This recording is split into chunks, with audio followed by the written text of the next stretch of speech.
হরে কৃষ্ণা, রাধে রাধে।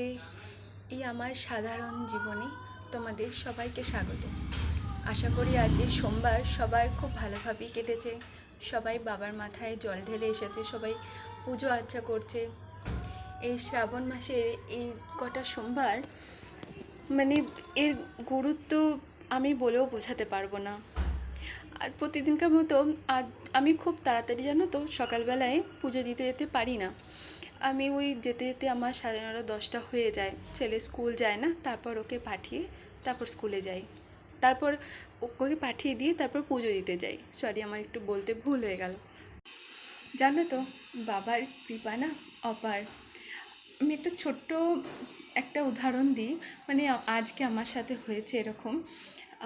আমি হয়তো সবাই হাসবে এটাতে, কিন্তু আমাদের যে জলের মেশিনটা আছে না, মানে যে মোটর চালালে জল আসে, আমাদের এখানে সাবমার্সেল বসে না, মানে নিয়ম নেই করার। তো যে পাইপ লাইনে যে জল যায় সেই জলটাই আমরা মোটরের সাহায্যে ঘরের ভেতর ঢুকাই। আজকে সকালবেলা না 7টা বাজছে, তখনও জল আসছে না। আর চিন্তাও হচ্ছে যে পুজো দিতে যাবো, ঘরের জল ছাড়া তো কোনো কিছুই অচল, সব কিছুই অচল জল ছাড়া। তো একবার চালিয়ে গেলাম, তখনও জল আসছে না। কিছুক্ষণ ওই কলের কাছে বসে বাবাকে মনে মনেই প্রার্থনা করছি যে বাবা, আজকে যা জল এলে কী করে হবে, সোমবার, আর জলের তো প্রতিদিনই দরকার।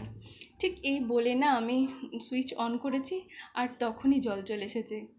এটা অনেকজনের কাছে মজার কথা, কিন্তু বিশ্বাস করো আমার কাছে এই ছোট ছোট জিনিসগুলো না খুব গুরুত্ব থাকে আমার কাছে।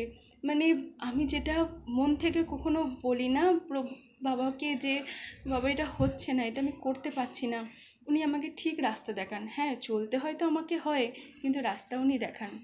রাস্তাতেও তো উনি দেখাবেন, চলতে তো আমাকে নিজেকেই হবে।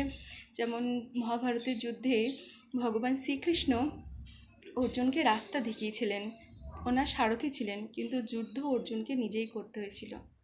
তাই এটা আমাদের জীবন, আমাদের ঠিক ভুল বিচার করলে চলতে তো আমাদের কী হবে। চলো, আবার পরে দেখা হবে। রাধে রাধে কৃষ্ণা।